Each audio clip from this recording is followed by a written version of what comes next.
بسم اللہ الرحمن الرحیم۔ ناظرین و سامعین السلام علیکم۔ بنی اسرائیل میں بسیسا نامی ایک راہب تھا۔ اس وقت بنی اسرائیل میں اس جیسا کوئی عبادت گزار نہیں تھا۔ اس نے ایک عبادت خانہ بنایا ہوا تھا اور اسی میں دن رات عبادت میں مصروف رہتا تھا۔ اسے لوگوں سے کوئی غرض نہیں تھی، نہ تو کسی سے ملتا تھا اور نہ ہی کسی کے پاس آتا جاتا تھا۔ برسیسا اپنے کمرے سے باہر نکلتا ہی نہیں تھا۔ وہ ایسا ہی عبادت گزار تھا کہ اپنا وقت ہرگز ضائع نہیں کرتا تھا۔ شیطان نے دیکھا کہ جب کبھی دن میں وہ کچھ وقت کے لیے اٹھ جاتا ہے تو کبھی کبھی اپنی کھڑکی سے باہر جا کر دیکھ لیتا ہے۔ ادھر کوئی آبادی نہیں تھی۔ برسیسا کے عبادت خانے کے ارد گرد کھیت اور باغ تھے۔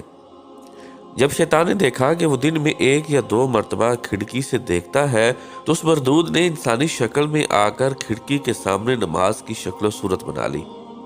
چنانچہ جب برسیسا نے کھڑکی میں سے باہر جھانکا تو ایک آدمی کو قیام کی حالت میں کھڑے دیکھا۔ وہ بڑا حیران ہوا۔ جب دن کے دوسرے حصے میں اس نے دوبارہ ارادتاً باہر دیکھا تو رکوع کی حالت میں تھا، پھر تیسری مرتبہ سجدے کی حالت میں دیکھا۔ کئی دن اسی طرح ہوتا رہا۔ آہستہ آہستہ برسیسا کے دل میں یہ بات آنے لگی کہ یہ تو کوئی بڑا ہی بزرگ انسان ہے جو دن رات اتنی عبادت کر رہا ہے۔ یہاں تک کہ برسیسا نے دل میں سوچا کہ اس سے پوچھوں تو صحیح کہ یہ کون ہے۔ جب برسیسا کے دل میں یہ خیال آیا تو شیطان نے کھڑکی کے قریب مصلی بچھانا شروع کر دیا۔ جب مصلی کھڑکی کے قریب آ گیا تو برسیسا نے باہر جھانکا اور شیطان سے پوچھا، تم کون ہو؟ وہ کہنے لگا، آپ کو مجھ سے کیا غرض؟ میں اپنے کام میں لگا ہوا ہوں، برائے مہربانی آپ مجھے ڈسٹرب نہ کریں۔ وہ سوچنے لگا کہ یہ عجیب بات ہے کہ یہ شخص کسی کی بات سننا گوارا ہی نہیں کرتا۔ دوسرے دن برسیسا نے پھر پوچھا کہ آپ اپنا تعارف تو کروائیں۔ وہ شخص کہنے لگا کہ مجھے اپنا کام کرنے دو، میں فارغ نہیں ہوں۔ اللہ تعالیٰ کی شان کہ ایک دن بارش ہونے لگی۔ وہ شخص بارش میں بھی نماز کی شکل بنا کر کھڑا ہو گیا۔ برسیسا کے دل میں بات آئی کہ جب یہ اتنا عبادت گزار ہے کہ اس نے بارش کی بھی کوئی پرواہ نہیں کی، کیوں نہ اچھے اخلاق کا مظاہرہ کروں اور اس سے کہوں کہ آپ اندر آ جائیں۔ چنانچہ اس نے شیطان کو پیشکش کی کہ باہر بارش ہو رہی ہے، آپ اندر آ جائیں۔ وہ جواب میں کہنے لگا، ٹھیک ہے، مومن کو مومن کی دعوت قبول کر لینی چاہیے، لہٰذا میں آپ کی دعوت قبول کر لیتا ہوں۔ شیطان تو یہی چاہتا تھا۔ چنانچہ اس نے کمرے میں آ کر نماز کی نیت باندھ لی۔ وہ کئی مہینوں تک اس کے کمرے میں عبادت کی شکل بنا کر کھڑا رہا۔ وہ دراصل عبادت نہیں کر رہا تھا، فقط نماز کی شکل بنا کر کھڑا تھا، لیکن برسیسا یہی سمجھ رہا تھا کہ وہ نماز پڑھ رہا ہے۔ جب کئی مہینے گزر گئے تو برسیسا نے اسے واقعی بہت بڑا بزرگ سمجھنا شروع کر دیا اور اس کے دل میں اس کے ساتھ عقیدت پیدا ہونا شروع ہو گئی۔ اتنے عرصے کے بعد شیطان برسیسا سے کہنے لگا کہ اب میرا سال پورا ہو چکا ہے، لہٰذا میں اب یہاں سے جاتا ہوں، میرا مقام کہیں اور ہے۔ روانگی کے وقت جیسے ہی دل نرم ہوتا ہے، لہٰذا شیطان برسیسا سے کہنے لگا، اچھا میں آپ کو جاتے جاتے ایک ایسا تحفہ دے جاتا ہوں جو مجھے اپنے بڑے بزرگوں سے ملا تھا۔ وہ تحفہ یہ ہے کہ اگر تمہارے پاس کوئی بھی بیمار آئے تو اس پر کچھ پڑھ کر دم کر دینا، وہ ٹھیک ہو جایا کرے گا۔ برسیسا نے کہا کہ مجھے اس عمل کی ضرورت نہیں ہے۔ شیطان کہنے لگا کہ ہمیں یہ نعمت طویل مدت کی محنت کے بعد ملی ہے، میں یہ نعمت تمہیں تحفے میں دے رہا ہوں اور تم انکار کر رہے ہو، تم تو بڑے نالائق انسان ہو۔ یہ سن کر برسیسا کہنے لگا، اچھا جی، مجھے بھی سکھا دے۔ چنانچہ شیطان نے اسے ایک عمل سکھا دیا اور یہ کہتے ہوئے رخصت ہو گیا کہ اچھا پھر کبھی ملیں گے۔ شیطان وہاں سے سیدھا بادشاہ کے گھر گیا۔ بادشاہ کے 3 بیٹے اور ایک بیٹی تھی۔ شیطان نے جا کر اس کی بیٹی پر اثر ڈالا اور وہ مجنونہ سی بن گئی۔ وہ خوبصورت اور پڑھی لکھی لڑکی تھی، لیکن شیطان کے اثر سے اسے دورے پڑنا شروع ہو گئے۔ بادشاہ نے اس کے علاج کے لیے حکیم اور ڈاکٹر بلوائے۔ کئی دنوں تک وہ اس کا علاج کرتے رہے لیکن کوئی فائدہ نہ ہوا۔ جب کئی دنوں کے بعد علاج کے بعد بھی کچھ افاقہ نہ ہوا تو شیطان نے بادشاہ کے دل میں یہ بات ڈالی کہ بڑے حکیموں اور ڈاکٹروں سے علاج کروا لیا ہے، اب وہ کسی بزرگ سے ہی دم کروا کر دیکھ لو۔ یہ خیال آتے ہی اس نے سوچا